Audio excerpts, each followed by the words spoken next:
जय हिंद दोस्तों, मैं नवीन शर्मा आप सभी का स्वागत करता हूं। आशा करता हूं आप सब एकदम अच्छे हैं, एकदम बेहतरीन हैं। एक बार सारे प्यारे दोस्त बताएंगे आप सब कैसे हैं। उम्मीद करेंगे बहुत शानदार, ज़बरदस्त और जिंदाबाद होंगे हमेशा की तरह। लेकिन वो आपके कमेंट सेक्शन में एक बार दिखना चाहिए कि हाँ आप सब अच्छे हैं। और चाहे जैसे भी थे, मैं आपसे हमेशा एक बात कहता हूँ कि अभी कम से कम मुस्कुराइए। और अगर कुछ हालात बदले जाएंगे, अगर आज कुछ ख़राब है तो एक दिन हम उसको अपनी मेहनत के दम पर बदलेंगे दोस्त। अपने स्मार्ट वर्क से उसको हम बदलेंगे, अपने डेडिकेशन से हम उसको बदलेंगे। और वो बदलाव एक दिन ज़रूर आएगा, चाहे वो हमारी इकोनॉमिक कंडीशंस में हो, चाहे हमारी किसी भी ऐसी कंडीशन में जो आज के समय पे हमें सही नहीं लगती है, शायद हम उसको सुधार लेंगे। सुधारना आप ही को है। तो आज की कक्षा में उसी एक सुधार के लिए कि कॉम्पिटिटिव एग्जाम में आप अपनी साथी एक सीट सिक्योर कर पाएँ, उसी के लिए RWA लेके आया था आपके लिए नायक फाउंडेशन बैच, जिसकी कोई फीस नहीं है। साथ ही मंडे टू फ्राइडे इसकी क्लासेस होंगी। GS की क्लास आपको हर रोज़ 1 बजे मिलने वाली है, जिसकी शुरुआत कर रहे हैं हम सब्जेक्ट पॉलिटी से। और आपको पता है कि हमारी महफिल में दिल वाले आते हैं, इसीलिए उनकी क्या बोलते हैं उसको, मौजूदगी के लिए, उनके आगमन के लिए यहाँ हम सब के लिए फूल बिछाए जाते हैं। तो आपका मैं स्वागत करता हूँ। वो फूल बिछा करके मतलब वर्चुअली फ्लावर्स है, ऐसे मत समझ लेना जी हमें दिख नहीं रहे हैं, वो फूल है कहाँ पर। ठीक है, आप सबका स्वागत है दोस्त। पॉलिटी से हम शुरू कर रहे हैं। मैंने आपको बताया है कि आपको जिसको नहीं पता है कि कौन सा सब्जेक्ट कब चलेगा, कैसे चलेगा, उसके लिए मैं पिछले कल GS स्ट्रेटजी नायक फाउंडेशन बैच नाम से वीडियो बना चुका था। कैसे नोट्स मिलेंगे, कहाँ पर नोट्स मिलेंगे, वो सारी चीज़ें इस क्लास में। वहाँ बच्चों को परेशान नहीं होना, उसके लिए आपको GS स्ट्रेटजी वीडियो देख लेनी नहीं है। वहाँ पर आपके सारे डाउट सॉल्व हो जाएंगे। कौन से टीचर किस सब्जेक्ट को पढ़ाएंगे, कौन सा सब्जेक्ट कब चलेगा, तो लिख लेना GS स्ट्रेटजी नायक फाउंडेशन बैच। तो एक वीडियो में आपको इस बैच की पूरी डिटेल्स मिल जाएंगी, कहाँ कैसे नोट्स मिलेंगे, कैसे पढ़ाई करनी है। तो अभी आते हैं साथी आपके इस पर मुख्य मुद्दे पर, और मुख्य मुद्दा है हमारा पॉलिटी। ठीक है, आज की क्लास में हम समझेंगे संविधान और भारतीय राज्य व्यवस्था क्या है। कल की कक्षा में हम समझेंगे भारत के संविधान की विशेषताएं। ठीक है, कि आप लोग जैसे जानते हैं कि लोकतंत्र है तो है क्या। भारत में अगर मैं बात करूं, एकात्मक है संविधान, संघात्मक है, या फिर अर्ध संघात्मक है। KC वीर ने उसको अर्ध संघात्मक यानी क्वासी फेडरल कहा है। तो क्यों कहा है, वो यूनिटरी क्यों नहीं है, साथ ही वो आपका फेडरल क्यों नहीं है, ये सब हम कल की क्लासेस में डिस्कस कर रहे होंगे।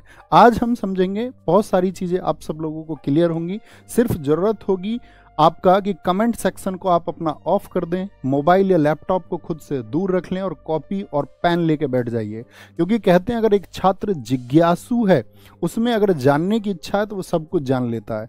दुनिया में आप कभी भी कमेंट सेक्शन में कमेंट करके कुछ नहीं जान पाओगे। इसके लिए आपको खुद ही प्रयास करने होंगे दोस्त। इसीलिए खुद से दूरी मतलब उस फोन की होनी चाहिए, और आपके हाथ में होना चाहिए पेन और कॉपी। दोस्त, आप सबसे पहले जो हम यहाँ पे इस नायक बैच में आपका सब्जेक्ट पूरा करने वाले हैं, उनका टाइम आप सब लोगों को पता चल चुका होगा। सुबह 9 बजे राहुल सर के साथ में मैथ्स इंग्लिश ये आज बताऊंगा, और आज के बाद में फिर टाइम टेबल के बारे में डिस्कशन नहीं होगा। विपिन सर के साथ में इंग्लिश वोकैब्स रीजनिंग शोभित सर आपको हर रोज 12 बजे पढ़ा रहे होंगे। GS की क्लास आपकी 1 बजे होगी, और साथ ही इंग्लिश ग्रामर के लिए संजीव सर शाम 7 बजे होंगे। टाइम टेबल क्लियर है? ठीक है, अभी बात कर लेते हैं हम कि हम पॉलिटी में साथी कौन कौन से टॉपिक्स कवर करने वाले हैं। जैसा कि मैंने आपको बताया कि अगर हम पूरी पॉलिटी की बात करें तो इसको हम लगभग आपका 40 टॉपिक्स हमको इसमें कवर करने हैं, जिसके लिए क्लासेस का नंबर होगा 35 to 45। ठीक है, मतलब 40 क्लासेस एक आप ऑन एंड एवरेज ऐसे एनालिसिस में अपने में रखिए कि 40 क्लासेस में हम लगभग इसको खत्म करेंगे। वो 38 क्लासेस में भी हो सकता है वो 42 क्लासेस भी हो जाएं। टॉपिक्स ये रहे आपके सामने। पहला टॉपिक हम पढ़ेंगे ताकि आपको एक क्लियर विजन रहे कि हम टॉपिक कौन सा पढ़ने वाले हैं। तो कॉन्स्टिट्यूशन एंड पॉलिटी, संविधान और राज्य व्यवस्था। उसके बाद में हम भारत का संवैधानिक विकास, जब हम ये जान लेंगे कि संविधान होता क्या है, उसके बाद में हम जानेंगे कि संविधान बना कैसे। संविधान के बनने के पीछे जब 1600 के चार्टर से लेकर के आपका बीच में जो भी चार्टर आए आपका, चाहे 1773 का रेगुलेटिंग एक्ट हो, चाहे 1784 का आपका पिट्स इंडिया एक्ट हो, या बीच में और अन्य जो सेटलमेंट एक्ट आए, उन सबको हम यहाँ पे पढ़ रहे होंगे। भारत का संवैधानिक विकास में साथ ही हम पढ़ रहे होंगे 1858 के चार्टर को, और इसमें फिर हम मार्लो मिंटो आपका जो रिफॉर्म्स थे, या मॉन्टेग्यू चेम्सफोर्ड रिफॉर्म्स जो थे 1919 के, वहाँ तक पढ़ेंगे। 1935 आप जानते हैं हमारे संविधान में सबसे ज़्यादा रोल 1935 का, क्योंकि सबसे ज़्यादा अनुच्छेद कहाँ से लिए गए हैं, सबसे ज़्यादा आर्टिकल्स वो आपका इंडियन गवर्नमेंट एक्ट 1935 से लिए गए हैं। और 1937 में जो साथी आपका प्रोविंशियल इलेक्शंस हुए उनके क्या रिजल्ट्स थे, उनका भारत के संविधान में क्या महत्व है। फिर हम अगस्त प्रस्ताव आपका, और साथ में आपका क्या बोलेंगे, क्रिप्स मिशन को और कैबिनेट मिशन। इसके बीच में माउंटबेटन योजना या आपका शिमला कॉन्फ्रेंस हुआ, या हम बात करें आपका इसके बीच में आपका वेवेल स्कीम आई, तो वो सब क्या थी वो यहाँ पे डिस्कस करेंगे। संविधान सभा का गठन जो हुआ आपका, जैसे मैं आपसे पूछूं जरा बताइए, कॉमन सा क्वेश्चन पूछ लूं, इतनी तुमसे उम्मीद रखूंगा कि तुम छोटी सी चीज जानते होगे कि राज्य व्यवस्था भी कोई होता है, पॉलिटी भी एक सब्जेक्ट होता है। जैसे एक जनरल सा क्वेश्चन है कि संविधान सभा के लिए कितने सदस्य थे, आप जरा मुझे बताएं, तो आप सबका कॉमन सा आंसर आएगा। लेकिन वो लोग कौन थे, ठीक है, उन लोगों के बारे में भी हम जानेंगे कि क्या विशेषताएं हैं उसकी, किस तरह बना, वहाँ जो बहस हुई, क्या कॉन्ट्राडिक्शंस हुए, क्या खंडन हुए चीज़ों को। बाबा साहब भीमराव अम्बेडकर किस बात से नाराज हो गए नेहरू जी से, ठीक है। संविधान सभा की समितियां और उप समितियां, मतलब जो आपका कमेटीज एंड सब कमेटीज। सोर्सेज ऑफ कॉन्स्टिट्यूशन, आप जानते हैं हमारे देश के संविधान को लिखने के लिए लगभग 60 देशों के संविधान का अध्ययन हुआ। मेजरली 10 कंट्रीज से हमने अपने कॉन्स्टिट्यूशन में चीज़ों को लिया, तो वो सोर्सेज क्या हैं, ठीक है, वहाँ पर कैसा आपका सिस्टम है। संविधान की अनुसूचियां पढ़ेंगे हम, अनुसूचियों के बाद में संविधान के भागों के बारे में जिक्र करेंगे। फिर हम प्रियम्बल को एकदम विस्तार से पढ़ेंगे, प्रियम्बल के बारे में, ठीक है, प्रस्तावना को। उसके बाद में हम संघ और उसका क्षेत्र आर्टिकल 1 से 4, इसका यहाँ पे हम विस्तार से अध्ययन करेंगे। राज्यों का पुनर्गठन, राज्य किस प्रकार बने हैं हमारे यहाँ। फिर सिटीजनशिप को हम 2 क्लासेज में करेंगे, एक में हम सिटीजनशिप को समझेंगे, एक क्लास में हम सिटीजनशिप अमेंडमेंट जितने भी हुए साथी, अगर मैं बोलूँ सिटीजनशिप एक्ट 1955 में बाद में जो आपका 6 अमेंडमेंट हुए, किस तरह से हुए, भारत की नागरिकता किस तरह से प्राप्त की जाती है, नागरिकता को छोड़ा किस तरह से जाता है ना। फिर हम पढ़ेंगे फंडामेंटल राइट्स को, और फंडामेंटल राइट्स के लिए हमारी 2 क्लासेस होंगी, बहुत विस्तार से पढ़ेंगे। डीपीएसपी को हम एक क्लास में क्लियर कर सकते हैं, फंडामेंटल ड्यूटीज़ को एक क्लास में पढ़ेंगे, राष्ट्रपति प्रेसिडेंट को हम पढ़ेंगे यहाँ पे। फिर हम पावर ऑफ प्रेसिडेंट पढ़ेंगे। उसके बाद में हमारा 23rd टॉपिक होगा वाइस प्रेसिडेंट। फिर हमारा नेक्स्ट टॉपिक होगा PM and ministers of council, और अटॉर्नी जनरल को पढ़ेंगे हम। उसके बाद में हम पार्लियामेंट को पढ़ेंगे, पार्लियामेंट कैसे काम करती है, उसके जो सत्र होते हैं वहाँ पे जो कार्यवाही होती है, प्रश्न किस प्रकार से पूछे जाते हैं प्रश्नकाल में, ठीक है। या हम बात करें जिस प्रकार के भी आपका प्रपोजल्स या प्रस्ताव वहाँ पे होंगे वो सब क्या होते हैं आपका बिल एंड उनके जो टाइप्स होंगे उनको पढ़ेंगे। फिर हम जुडिशरी को पढ़ेंगे, इंडियन जुडिशरी क्या उसके लेवल हैं, कि भाई 3 लेवल में मतलब कि उसको बांटा गया है कि आपका सर्वोच्च न्यायालय होगा, उच्च न्यायालय होगा, उसके बाद में जिला न्यायालय, किस तरह से उसका वर्गीकरण किया गया है कि समाज के, ठीक है, सबसे निचले हिस्से तक भी उसका लाभ पहुंचाया जा सके। भारत का फिर हम कैग पढ़ेंगे। फिर गवर्नर्स पढ़ेंगे, यानी कि जो राज्यों के राज्यपाल होते हैं। फिर स्टेट लेजिस्लेचर की राज्य में जो सरकार बनेगी वो किस क्रम से बनेगी। हाई कोर्ट पढ़ेंगे। उसके बाद में ये आपका यूनियन स्टेट रिलेशंस पढ़ेंगे, संघ राज्य संबंध आपका। फिर हम स्थानीय स्वशासन को पढ़ेंगे, इसमें आपका नगर पालिका या अगर हम बात करें नगर पंचायतों को पढ़ेंगे। निर्वाचन आयोग पढ़ेंगे। फिर आपका डेलिमिटेशन कमीशन यानी कि परिसीमन आयोग को हम पढ़ेंगे।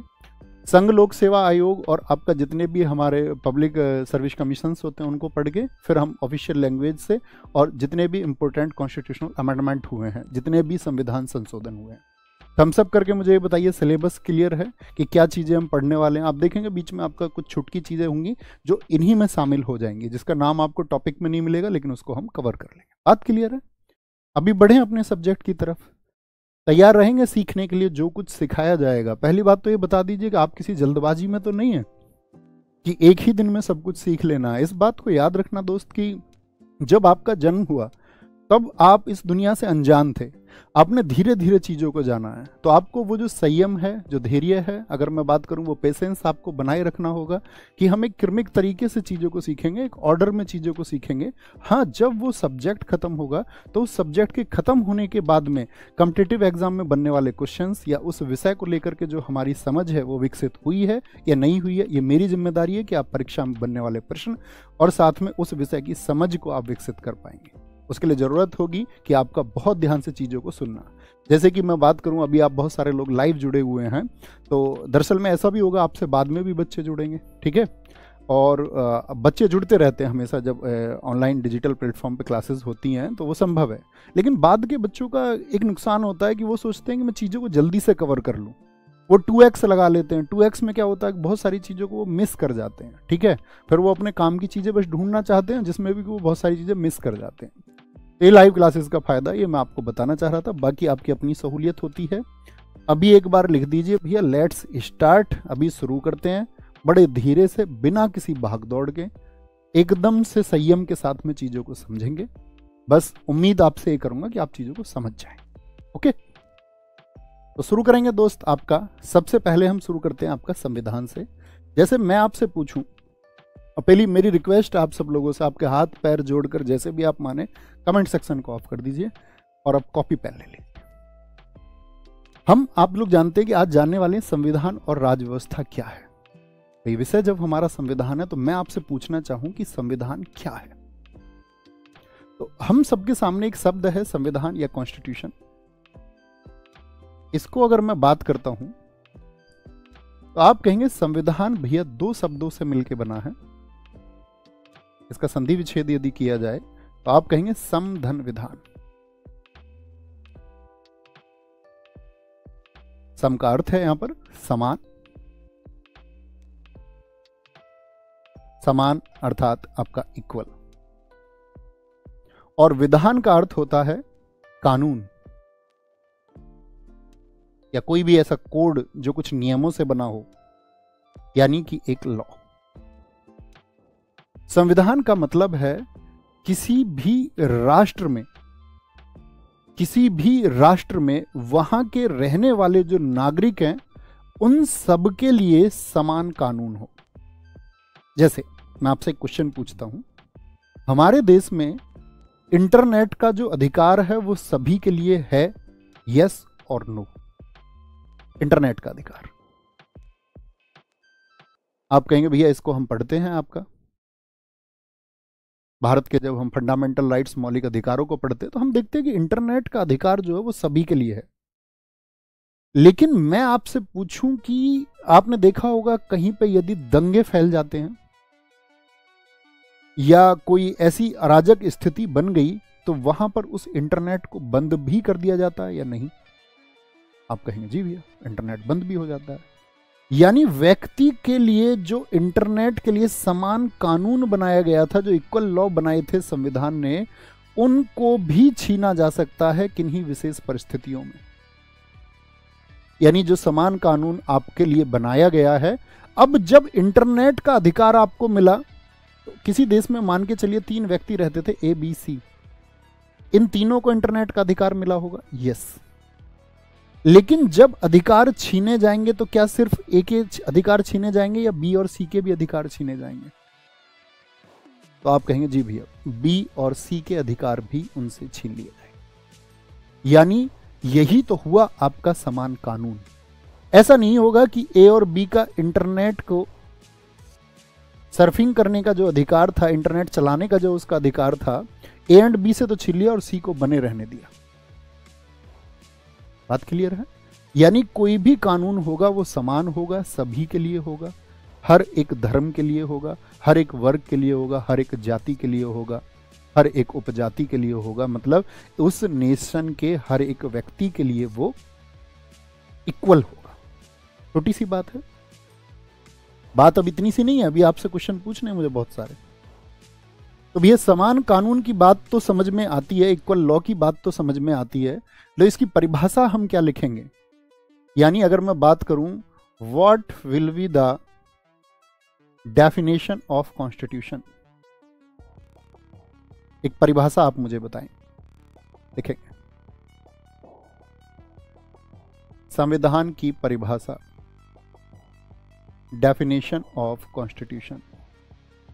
क्या सिर्फ इतना भर लिखने से काम चल जाएगा? समधन विधान, ये तो आप बस उसका एक थोड़ा सा सेंस समझें।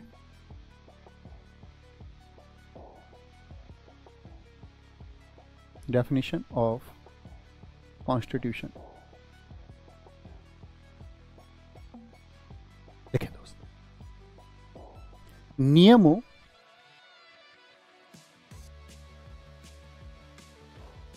कानूनों, नियमों कानूनों का ऐसा संकलन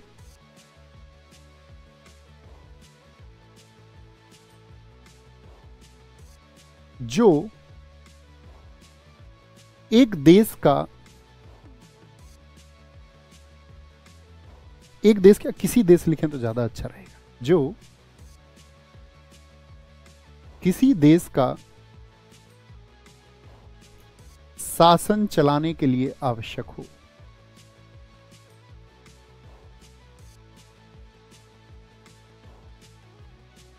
शासन चलाने के लिए आवश्यक हो। अब इस परिभाषा पर थोड़ा गौर करना। यानी हमने बात की a collection of rule and laws, a collection of rule and laws that are necessary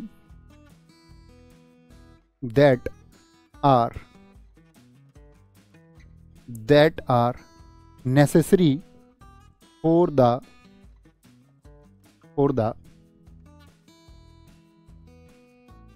governance of a country.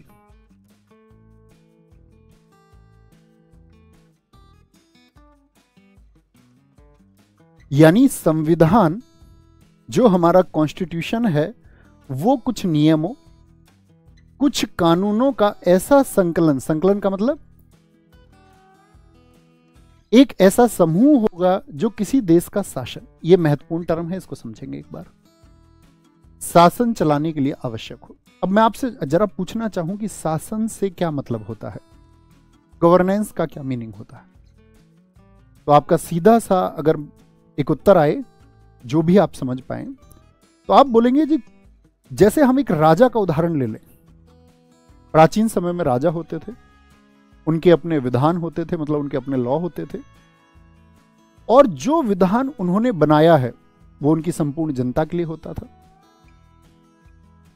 तो एक राजा अपने उस राज्य क्षेत्र में, यानी एक किंग अपनी उस टेरिटरी में व्यवस्था के लिए, व्यवस्था यानी उस अरेंजमेंट्स के लिए जो भी नियम बनाता है उनको हम शासन कहते हैं। यानी एक शासक के द्वारा अपने राज्य के संचालन के लिए बनाई गई व्यवस्था ही शासन कहलाती है। बात क्लियर है? शासन चलाने के लिए आवश्यक हो। छोटी सी बात हमने पढ़ी। अब आप लोगों से मैं पूछूं, संविधान समझ में आया? संविधान क्या है? दूसरा शब्द हम लेंगे राज व्यवस्था, और अभी मैं फिर आपसे क्वेश्चन पूछना शुरू करूंगा। राज व्यवस्था, पॉलिटी।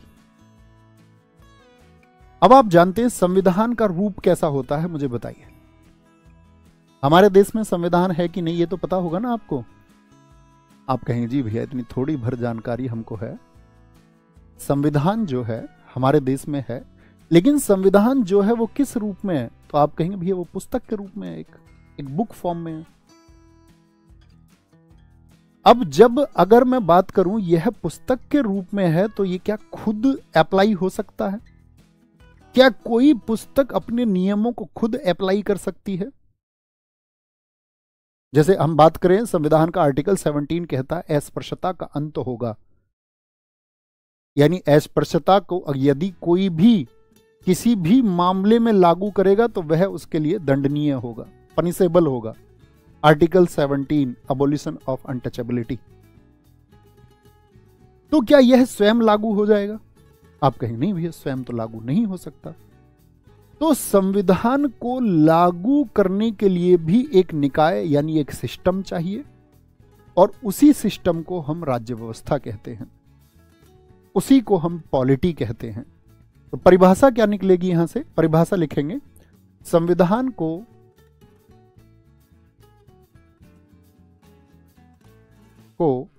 भाई संविधान लागू भी हो सके, संविधान को व्यवहार में लाना, व्यवहार में लाना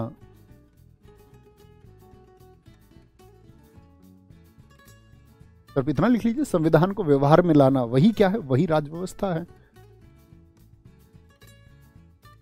टू पुटिंग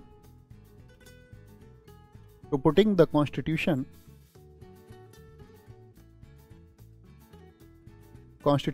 इन प्रैक्टिस, कि भी वो एप्लीकेबल भी तो हो पाए। यही काम किसका है? यही राज्य व्यवस्था का। अब मैं एक छोटा सा एग्जाम्पल आपको देना चाहूंगा, उसको जरा समझना।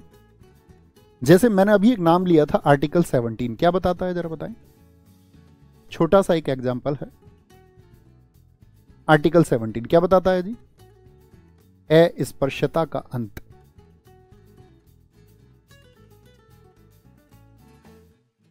या कोई और भी है, आप सोचिए। Abolition of untouchability.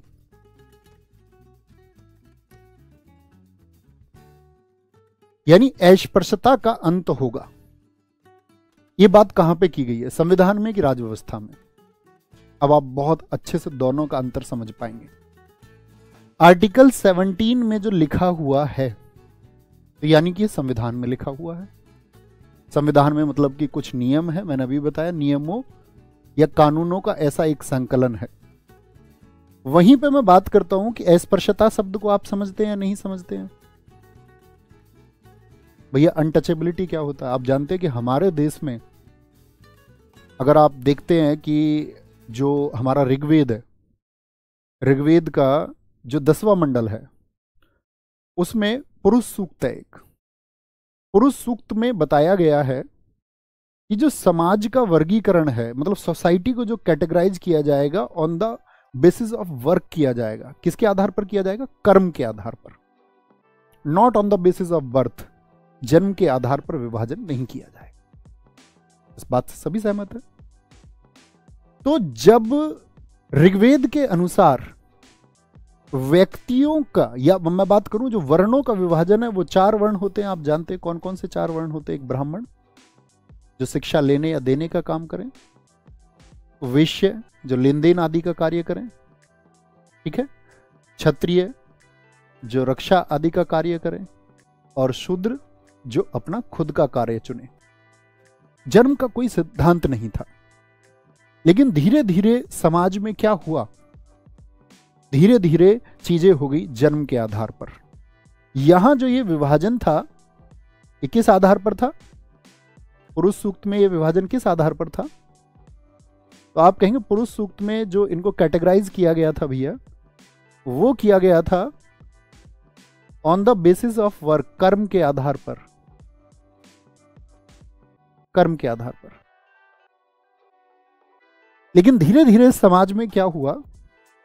कुछ जातियों ने अपने आप को उच्च और कुछ अन्य जातियों को निम्न मान लिया। जैसा कि आज के समाज का स्वरूप जो मॉडल है आप जानते हैं बहुत अच्छे से। अब जब संविधान सभा बैठी हुई थी, तो संविधान सभा के सामने ये एक बड़ी टास्क थी कि अगर हम बात करें समान नियम, तो इसका मतलब है कि इस नेशन में, इस राष्ट्र में कोई भी व्यक्ति ऐसा ना हो कि उसके अधिकार वंचित रह जाए, मतलब उसको डिप्रेस्ड कर दिया जाए। अब उससे बचाने के लिए क्या हुआ कि भैया अस्पृश्यता का मतलब होता है छुआछूत। इस शब्द से आप समझेंगे। आप जानते होंगे प्राचीन समय में बहुत सारे घरों में हर एक व्यक्ति नहीं जा सकता था, घर के दरवाजे के बाहर रहना पड़ेगा। एक रेस्टोरेंट का केस सुनिए। एक रेस्टोरेंट पे 2 लोग चाय पीने के लिए गए, तो जो चाय बनाने वाला था वह उनमें से ए व्यक्ति को जानता था, बी को नहीं जानता था। उसने ए व्यक्ति को जानते हुए एक अच्छे गिलास में, कांच के गिलास में चाय दी, और बी व्यक्ति को चाय देने से पहले उसकी जाति पूछी। उसको ज्ञात हुआ कि यह व्यक्ति जो है निम्न जाति का है, किसी लोअर क्लास से है, तो उसने उसको कुल्हड़ में चाय दी। ये क्या हुआ? ये हुआ आपका जातीय भेदभाव, सोशल डिस्क्रिमिनेशन। यानी एक जाति को नीचा मान लिया गया। तो ये किसी देश में या राष्ट्र में ना हो, इसके लिए आया आपका क्या? आर्टिकल 17। हमारे विद्वान लोगों ने हमारे संविधान में इसको रखा। तो ये तो संविधान में है। अब मान के चलिए कोई व्यक्ति बोले नहीं, मैं तो संविधान को नहीं मानूंगा और मैं जो है अस्पृश्यता के जो नियम है उनका पालन नहीं करूंगा, और मैं तो किसी व्यक्ति को ऐसे ही प्रताड़ित करूंगा। उसके घर कोई व्यक्ति आया, उसने धक्का मारकर उसको बाहर निकाल दिया कि तुम्हारी हिम्मत कैसे हुई मेरे घर में पैर रखने की, तब क्या होगा? यहां पर बात समझने की है कि इसी के लिए कि भाई ये संविधान, मैंने बताया कि संविधान को व्यवहार में कैसे लाया जाए, ये प्रैक्टिस में कैसे लाया जाएगा कि अस्पृश्यता का अंत होगा। इसके लिए फिर आया आपका कहीं किनारे पर लिखना, छोटा सा किनारे पर लिखना, नागरिक अधिकार संरक्षण अधिनियम। नागरिक अधिकार संरक्षण अधिनियम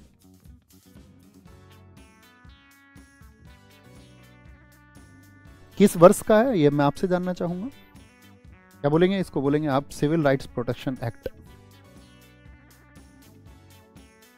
सिविल राइट्स प्रोटेक्शन एक्ट 1955।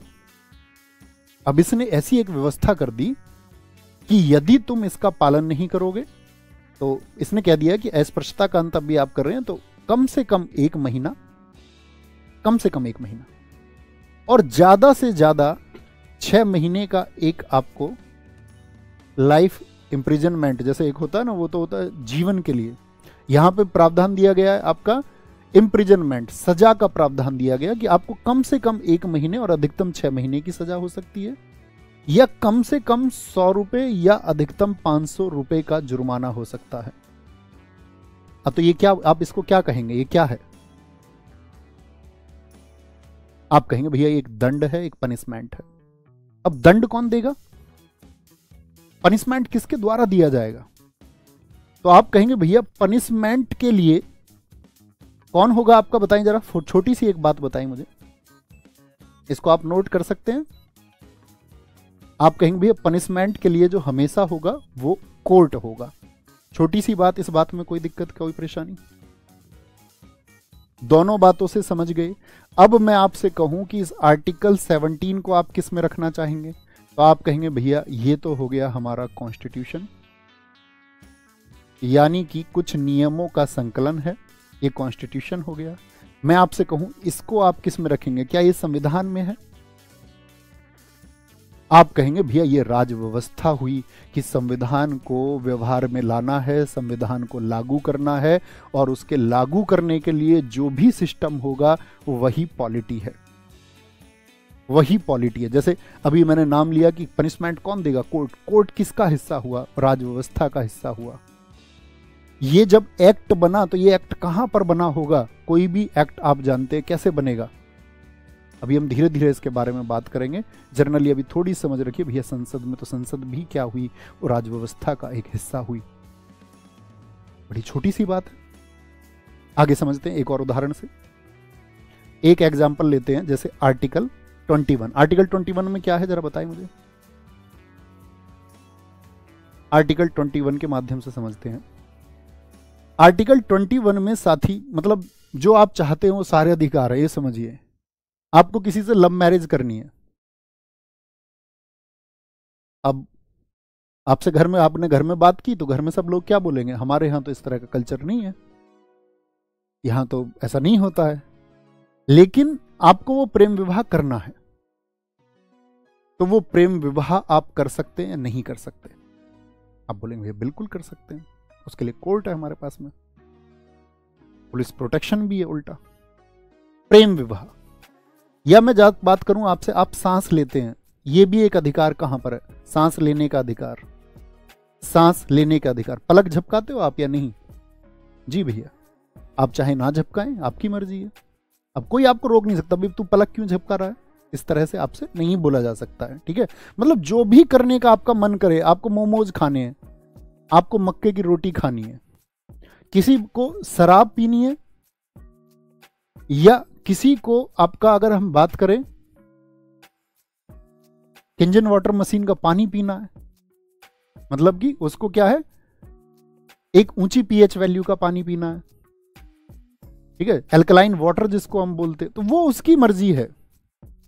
क्या आप मुझे बताएं, सोने का अधिकार भी इसमें आता है? Right to sleep, right to sleep, सोने का अधिकार। आप कहेंगे हाँ भैया, तो ये जो सोने का अधिकार है, इसी से समझिए थोड़ी सी। अभी हम आर्टिकल 21 को बहुत विस्तार से नहीं पढ़ रहे हैं, अभी बस मैं आपकी समझ विकसित करना चाहता हूं। तो जो ये सोने का अधिकार है, अब आप अच्छे से सो रहे हैं, तो कोई आपको उठा लेगा, उस पर मुकदमा दर्ज होगा या नहीं होगा?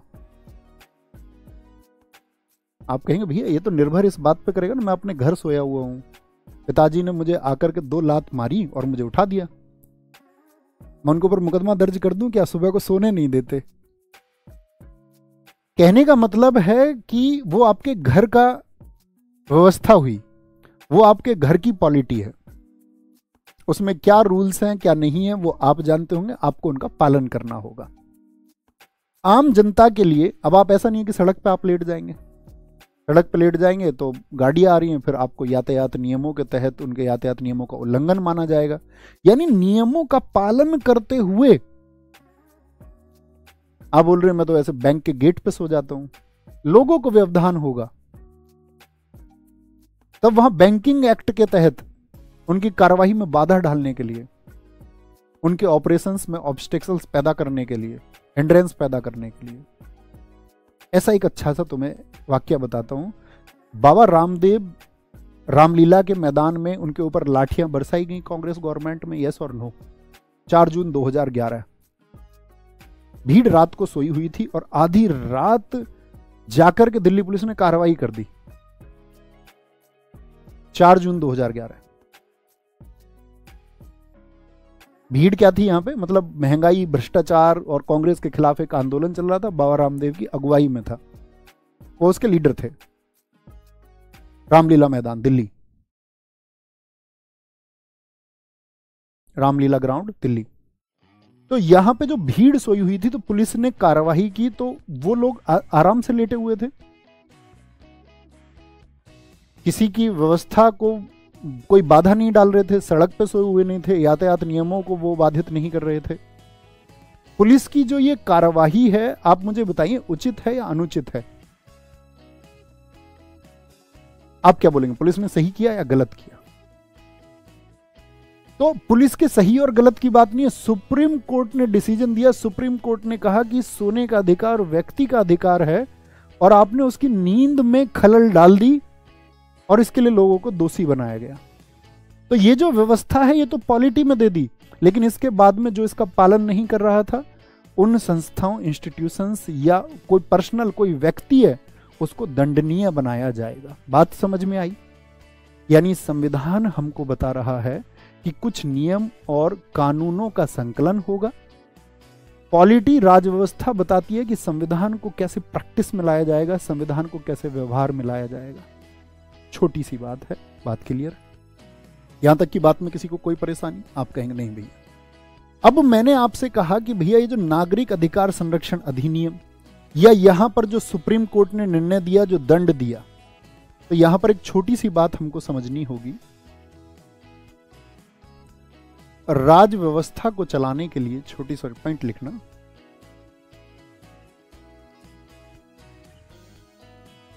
राज व्यवस्था को चलाने के लिए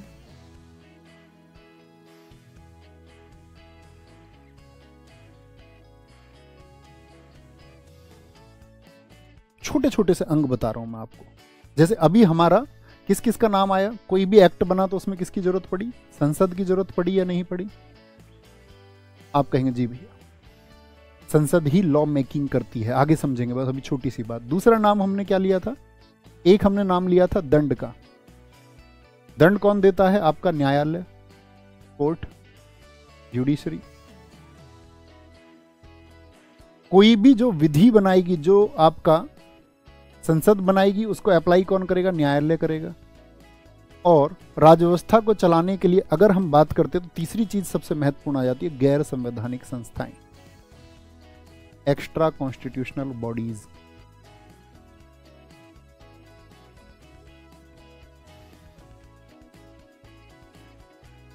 बात को समझना, लिंक करेंगे। तो राजव्यवस्था को चलाने के लिए जो, मैं ये नहीं कह रहा हूं कि ये 3 पैरामीटर्स हैं जो उसको चलाएंगे, ये बिल्कुल बात नहीं कर रहा हूं मैं। उन 3 चीजों की बात कर रहा हूं जिनके बारे में हमने अभी जिक्र किया था।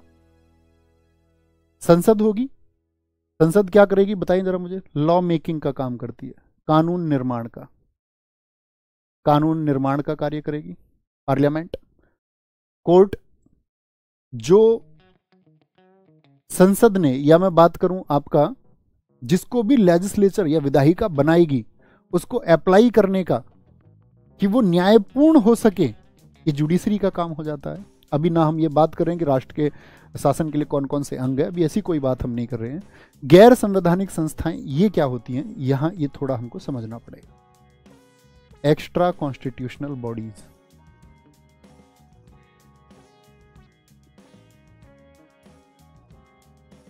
सॉरी,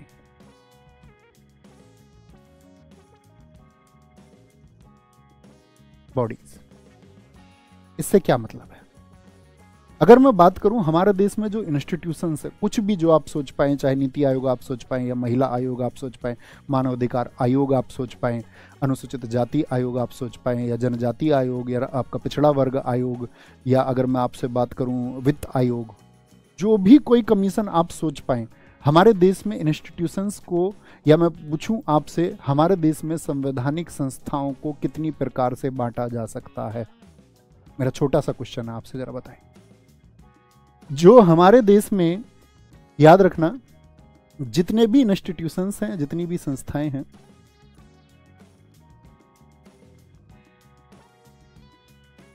उनको 3 तरह से बांटा जा सकता है।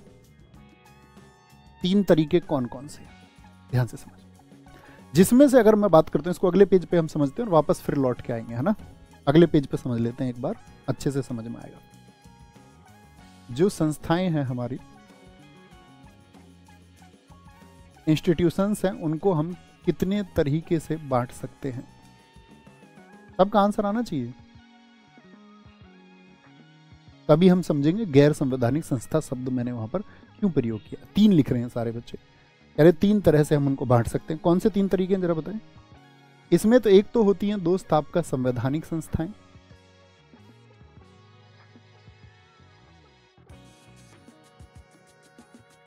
यानी कि आपका कॉन्स्टिट्यूशनल बॉडीज।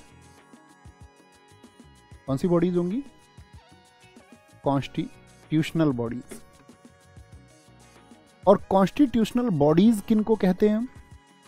जिनका जिक्र संविधान में है, जिनके बारे में कॉन्स्टिट्यूशन में डिस्क्राइब किया गया है। जैसे मैं आपसे पूछूं कुछ ऐसी संस्थाएं आप मुझे बताइए, तो सबसे पहले हमारे सामने आता है, मान के चलिए हम बोलते हैं, इसका एक एग्जाम्पल है आपका, क्या बोलेंगे? वित्त आयोग, जिनका जिक्र संविधान में हो, which are described in constitution, जिनका जिक्र संविधान में हो। जैसे कि हम उदाहरण के लिए देख सकते हैं, इसमें एग्जाम्पल के लिए वित्त आयोग किस अनुच्छेद में है? वित्त आयोग, परिचय देना थोड़ा कि हाँ भैया थोड़ा हम जानते हैं, बहुत बेहतर हमको बनना है और बहुत बेहतर ही बनेंगे, वही बनने के लिए तुम पैदा हुए हो। और वित्त आयोग, मैं बात करूं निर्वाचन आयोग, आर्टिकल 324 टू 329, निर्वाचन आयोग, इलेक्शन कमीशन, यानी कि जो फाइनेंस कमीशन है, फाइनेंस कमीशन है आपका, या मैं बात करूं जो इलेक्शन कमीशन है, इनके बारे में संविधान में बताया गया है कि नहीं? आपका एकदम ठीक है। तो वो हो गई संवैधानिक संस्थाएं। दूसरे प्रकार की जो संस्थाएं होती हैं उनको हम बोलते हैं असंवैधानिक। असंवैधानिक,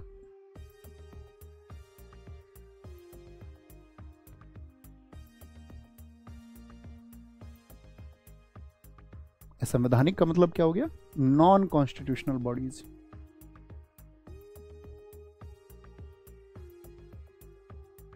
नॉन कॉन्स्टिट्यूशनल बॉडीज। जैसे संवैधानिक संस्थाओं का जिक्र किसमें है? संविधान में है। असंवैधानिक संस्थाएं कौन सी होती हैं? जो संविधान का उल्लंघन करती हैं, जो संविधान का क्या करेंगी? उल्लंघन, यानी कि संविधान को मानती नहीं है, जो संविधान का उल्लंघन करे। ऐसा भी पॉसिबल है कि भैया? तो क्या बोला मैंने, क्या करते हैं? हुज वायलेशन ऑफ कॉन्स्टिट्यूशन, जो क्या करती हैं? संविधान का उल्लंघन करती हैं। क्यों भैया, जब देश के लिए संविधान बना है और सभी लोगों को उसमें बराबर न्याय की बात की गई है, सभी लोगों को समान अवसर की बात की गई है, सभी लोगों को समान प्रकार की आजादियां मिली हैं, तो ऐसा क्यों होता है कि कुछ संगठन ऐसा काम करते हैं जो संविधान का उल्लंघन माना जाए? आपने कभी नाम सुना है आतंकवादी संगठनों का? बिल्कुल सुना होगा। जितने भी आतंकवादी संगठन है, क्या वो संवैधानिक रूप से काम करते हैं? बताएं जरा। आप कहेंगे नहीं भैया। किसके दम पर काम करते हैं? बंदूकों के दम पर। ये कहते हैं कि हम डिप्रेस्ड क्लास हैं, हमारा दमन हुआ है और हम अपने दमन का जो बदला है या जो क्रांति हम करेंगे वो बंदूकों के दम पर करेंगे। अब संविधान तो इसकी इजाजत नहीं देता। आतंकवादी संगठन।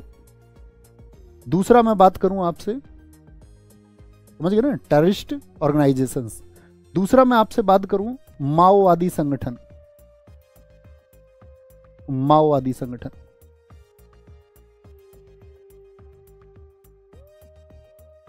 Maoist organisations.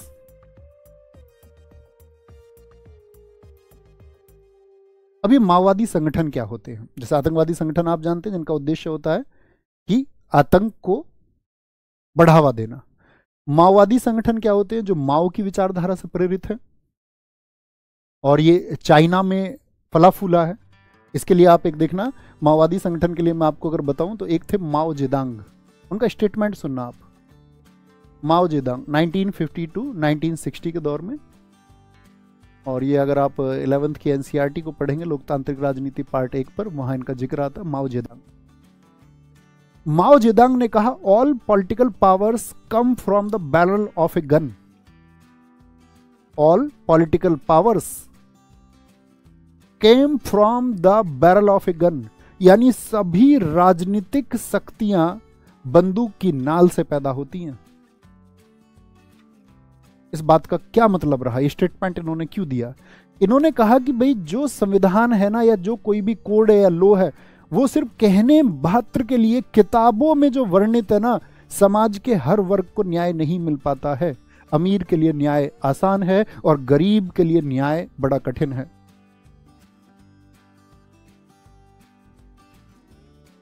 उसको हम कह रहे हैं कि सभी वर्गों के लिए समान है, लेकिन ऐसा सच में प्रैक्टिकली नहीं है। उन्होंने कहा जो वंचित लोग हैं, जो डिप्रेस्ड क्लास हैं, उनके राजनीतिक और सामाजिक उत्थान के लिए बंदूकें उठानी होंगी। और जिन लोगों ने, किनके लिए? डिप्रेस्ड क्लास यानी वंचित वर्ग के लिए, वंचित वर्ग के, किसी भी वंचित वर्ग के राजनीतिक और सामाजिक उत्थान के लिए जो आंदोलन चला, याद रख लेना, सामाजिक उत्थान के लिए। तो माओवाद किस लिए शुरू हुआ था?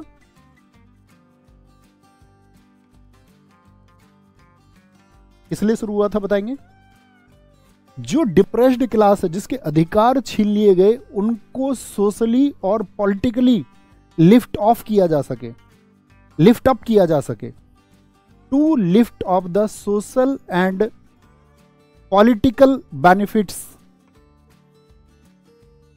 उनके जो हित है वो सुरक्षित करे रह सके। तो क्या बोला, जैसे कि मान के चलो कहीं पे जमींदार किसानों का शोषण कर रहे थे, उनको प्रताड़ित किया जा रहा था, तो वहां एक नेता खड़ा हुआ, उसने कहा कि भाई तुम सारे जितने भी लोग जिनके साथ शोषण हो रहा है, तुम सब मेरे साथ हो जाओ और हम बंदूकें ले लेते हैं और बंदूकें लेकर हम इसका विरोध करेंगे। ये माओवाद है। माओवाद कहां से शुरू हुआ बताएंगे जरा? चाइना से। कौन इसका नेता है? माओ जेदांग। 1950 से 60 के दौरान चाइना में ये चला।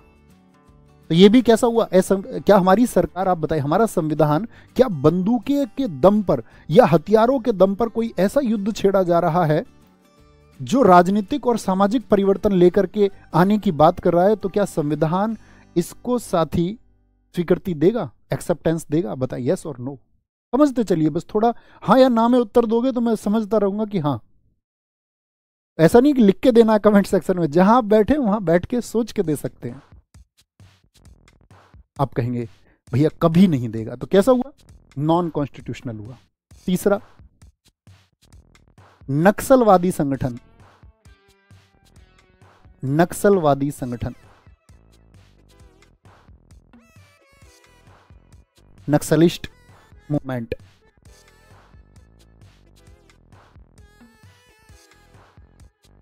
नक्सलिस्ट ऑर्गेनाइजेशंस। अब ये नक्सलवाद क्या है? जैसे माओवाद चीन में पैदा हुआ कि हम जो लोगों के अधिकार छीने गए हैं उन सबके अधिकारों को हम सुरक्षित करेंगे, ऐसे ही नक्सलवाद भारत में शुरू हुआ। क्या कोई बच्चा बता सकता है मुझे, कोई साथी बता पाएगा, कोई स्टूडेंट प्यारा, कि भाई नक्सलवाद किस वर्ष में शुरू हुआ था हमारे देश में? तो आप बोलेंगे नक्सलवाद को समझते हैं, समझ में।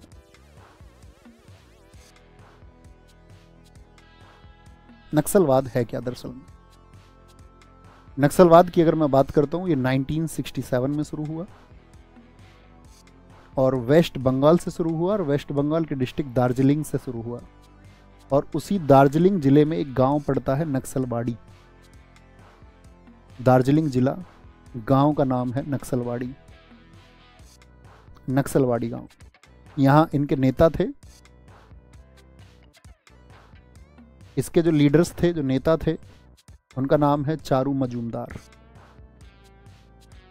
आपसे पूछे कभी भी नक्सलवाद आंदोलन के प्रणेता कौन है? चारू मजूमदार। इनके एक सहयोगी थे कानू सान्याल, कानू सान्याल, ठीक है, कानू सान्याल हो गए इनके साथ में नक्सलवाड़ी गांव, चारू मजूमदार। तो इन लोगों ने क्या बोला कि भाई हमारे जो हित हैं उनकी रक्षा सरकारें नहीं कर रही हैं, हमारी जो पहुंच है वो सरकारों तक नहीं है, तो हमको जो अपना रिवॉल्यूशन है वो खुद लाना पड़ेगा, हमको अपने अधिकारों के लिए लड़ना पड़ेगा। कृषकों ने जमींदारों के खिलाफ इसको शुरू किया था अपने हितों की रक्षा के लिए, और धीरे धीरे धीरे धीरे आपने देखा कि नक्सलवाद से बहुत सारे गांव प्रभावित हो गए, बहुत सारे गांव। आप मुझे बताओगे शहरों में भी नक्सलवाद होता है या नहीं? अर्बन नक्सलिज्म हमारे देश में है या नहीं, या सिर्फ वो रूरल एरिया में, ग्रामीण क्षेत्रों में है? तो आप कहेंगे भैया गांवों में फैला हुआ है, लेकिन शहरों में भी नक्सलवाद के समर्थक लोग हैं जो नक्सलवादी विचारधारा से प्रभावित है। फिजिकली नक्सलिज्म मूवमेंट जो है वो अर्बन एरिया यानी शहरी क्षेत्रों में नहीं है, लेकिन ग्रामीण क्षेत्रों में जो नक्सलवाद को लेकर के आंदोलन चल रहे हैं उनके समर्थन में जो शहरी लोग हैं उसी को बोलते हैं शहरी नक्सलवाद। तो गवर्नमेंट, या मैं पूछूं संविधान कभी यह चाहेगा कि हमारे देश में इस प्रकार का कोई भी मूवमेंट चले जो हथियारों के बल पर हो? क्या नक्सलवाद को मान्यता संविधान दे सकता है? आप कहेंगे नहीं। अक्सर आप खबरें सुनते होंगे इन नक्सलवादी नेताओं ने यहां पर सरेंडर किया, आप ऐसी खबरें भी सुनते होंगे इन नक्सलवादियों ने यहां पर सीआरपीएफ के जवानों की हत्या कर दी। कई बार आप सुनते होंगे कि वहां पर जो निर्दोष लोग थे वह भी नक्सलवाद का शिकार हो गए और उनकी जान चली। तो भैया सरकार क्यों नहीं करती है? सरकार बिल्कुल करती है। सरकार आतंकवादी संगठनों पर रोक लगाती है, सरकार माओवादी संगठनों पर रोक लगाती है हमारे देश में, नक्सलवादियों पर सरकार रोक लगाती है। कैसे? जब नक्सलवाद शुरू हुआ उसी समय पर हमारे यहां पर एक एक्ट आया था 1967 में, यूएपीए एक्ट। कौन सा एक्ट आया था? इसको लिखना कहीं किनारे पे, ठीक है। नक्सलवाद को रोकने के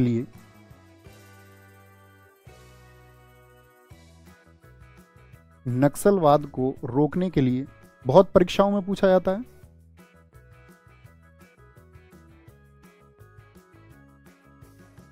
यूएपीए एक्ट, यूएपीए 1967 आया। यूएपीए का मतलब क्या है? अनलॉफुल, जो कानूनी रूप से एसएससी जीडी जैसे छोटे एग्जाम में पूछ लिया। यूएपीए एक्ट कब आया? 2021 एसएससी जीडी में। अनलॉफुल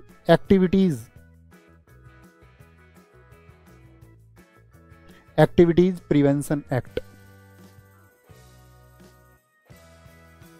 1967। यानी अनलॉफुल का क्या मतलब हो गया? गैर कानूनी गतिविधियां, गैर कानूनी गतिविधियां रोकथाम अधिनियम।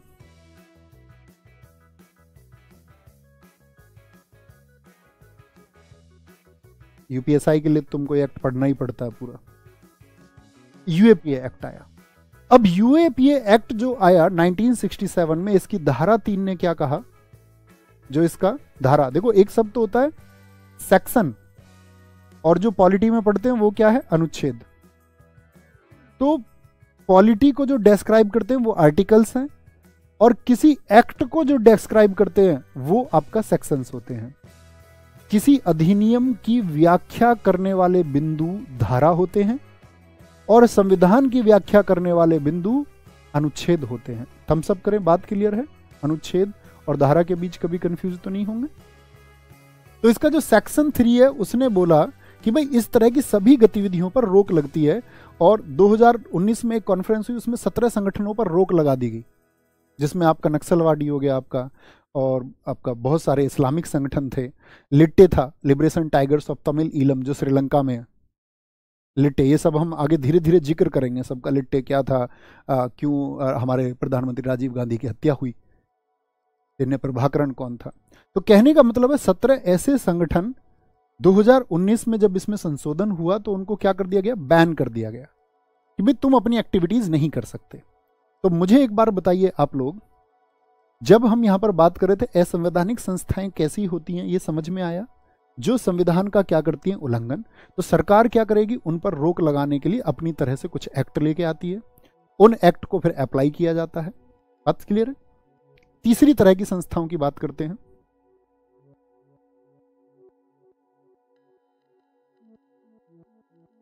तीसरी तरह की संस्थाएं कौन सी होती हैं? तीसरी तरह की संस्थाओं को हम बोलते हैं आपका गैर संवैधानिक, जिनका मैंने जिक्र किया था। गैर संवैधानिक।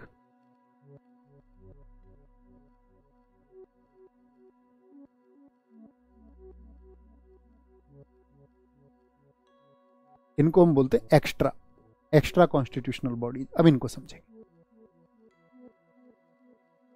अगर आप क्रम से चीजों को समझेंगे तभी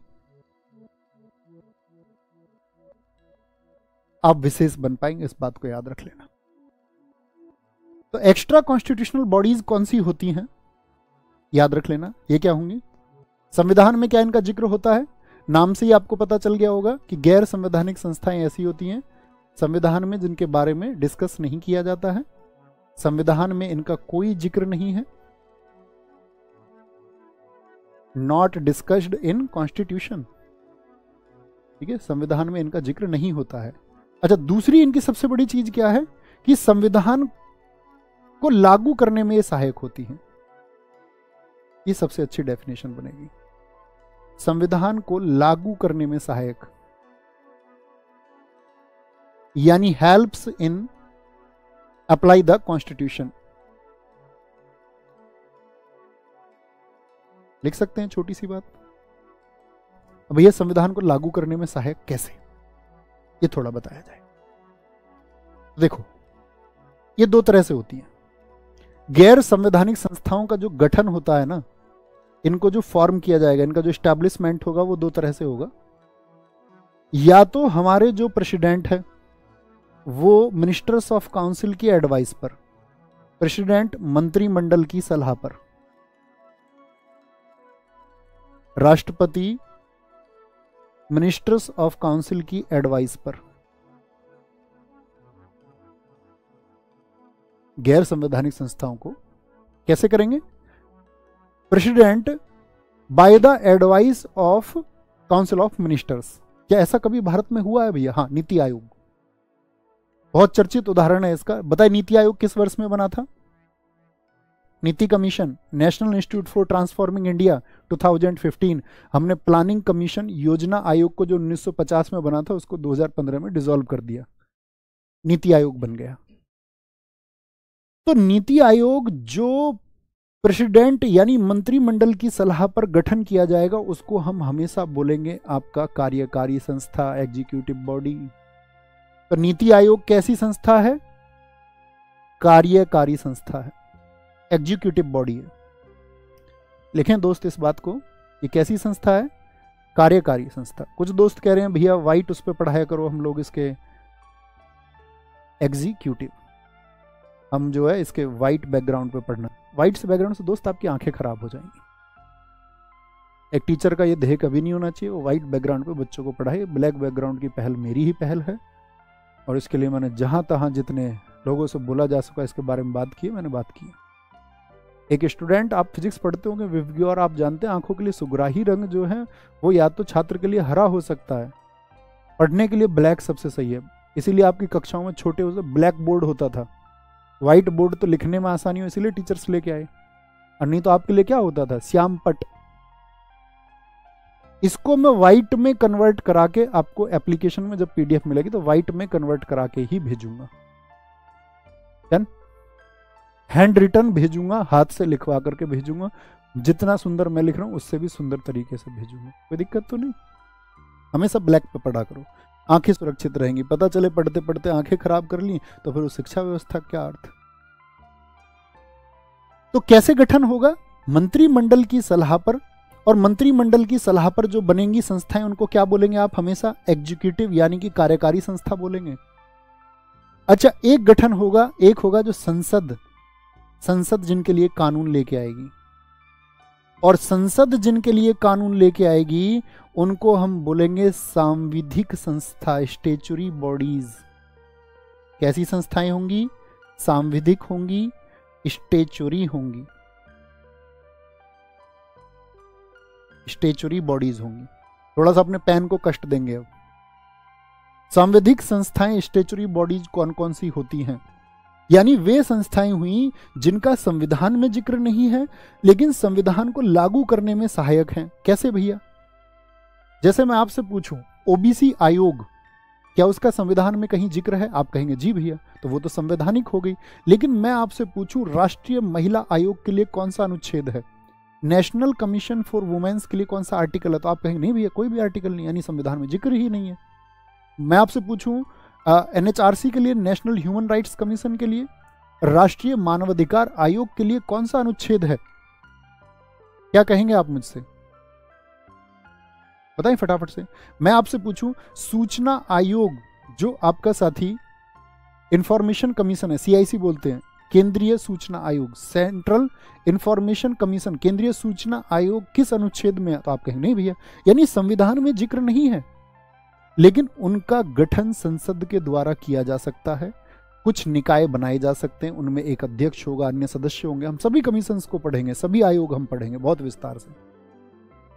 तो आप इसके उदाहरण लिख लीजिए संवैधानिक। यहां पे मैं आगे लिख दूं कुछ एग्जाम्पल, आगे चल सकते हैं। ठीक है, यूएपीए हो गया, यहां पे नोट करिए स्टैच्यूटरी बॉडीज, बॉडीज, बॉडीज। अरे थोड़ा रिस्पॉन्स तो दो, समझ में आ रही हैं चीजें या नहीं? कुछ मजा आ रहा है? नहीं, जब हम किसी विषय पढ़ाएंगे मजा आना चाहिए। ये तुम सबका स्नेह और प्यार है। ठीक है, मैं आपसे हमेशा कहता हूँ कि मैं ऐसे ही कुछ भी क्यों अनाउंस कर देता हूँ। जब मैं कहीं लिखा देखता हूँ ना उसको नवीन सर इक्वल्स टू इमोशंस, तो वो दुनिया की सबसे बड़ी कमाई लगती है। और मैं ये कहता हूँ तुमसे, हमेशा से कहता हूँ पिछले वर्षों से, इससे बड़ी कमाई कुछ है भी नहीं। बेशक कोई कुछ भी कमा ले। स्टैच्यूटरी बॉडीज, बोलो मजा आया? सांविधिक, और अभी तो कुछ नहीं, अभी तो शुरू किया है। सब्जेक्ट जब खत्म होगा मजा तब आएगा। सांविधिक संस्थाएं, जैसे मैंने आपसे बोला अभी NHRC, national human rights commission 1993 में आया, अध्यक्ष होंगे, अन्य लोग होंगे। जैसे मैंने आपसे पूछा सीआईसी, सेंट्रल इंफॉर्मेशन कमीशन, केंद्रीय सूचना आयोग 2005, इसके द्वारा RTI, right to information act 2005 आया, आगे पढ़ेंगे। केंद्रीय सूचना आयोग, जो चीज जहां पर पढ़नी है एक ही दिन में सब कुछ नहीं जान सकते, 2005 का है। मैं पूछूं national commission for womens, national commission for womens, राष्ट्रीय महिला आयोग, national commission for womens, NCW बोलते हैं इसको, एनसीडब्ल्यू 1990। क्या इन सब का जिक्र संविधान में आप कहें? नहीं। अब आते हैं वापस, बात समझ में आई। हमारे देश में जो इंस्टीट्यूशंस हैं, जो संस्थाएं हैं, वो कितने प्रकार की होती हैं? एक वो जिनका संविधान में जिक्र है, जिनको आप डायरेक्टली देख पाते हैं प्रत्यक्ष रूप से संविधान में। नॉन कॉन्स्टिट्यूशनल, जो संविधान का विरोध करें या उसका उल्लंघन करें, ठीक है, वायलेशन करें आपका कॉन्स्टिट्यूशन का, आतंकवादी संगठन, माओवादी संगठन हो गया, नक्सलवादी संगठन हो। तीसरी होती है आपका एक्स्ट्रा कॉन्स्टिट्यूशनल, जो संविधान को लागू करने में सहायक होती हैं। जैसे मैंने अभी नाम लिया आपसे, भैया ये महिलाओं पे कोई अत्याचार हो रहा है, हमारे संविधान ने कहा कि भैया महिलाओं पर कोई अत्याचार नहीं होना चाहिए, मतलब धर्म, जाति और लिंग के आधार पर कोई भेदभाव नहीं होगा। आर्टिकल 15 कह रहा है इस बात को। तो उसमें लिंग की बात क्या है? लिंग मतलब जेंडर के आधार पर कोई भी वायलेशन नहीं होना चाहिए कि भैया स्त्री है तो घरेलू हिंसा का शिकार हो जाएगी, ठीक है। घरेलू हिंसा सब जगह, गाँवों में भी, शहरों में भी। तो घरेलू हिंसा को रोकने के लिए या महिलाओं के अधिकारों को सुरक्षित कैसे रखा जाए, उसके लिए पार्लियामेंट को लगा कि भाई एक एक्स्ट्रा कॉन्स्टिट्यूशनल बॉडी जिसका संविधान में जिक्र नहीं है, उसका गठन कर लेते हैं। तो हो गया गठन।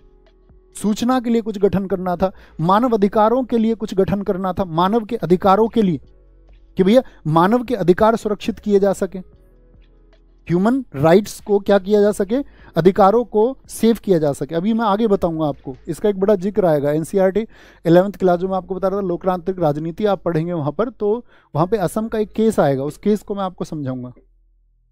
आपको तब ये बात समझ में आएगी कि एनएचआरसी की जरूरत क्यों पड़ी। ठीक है, चलें आगे। तो आपको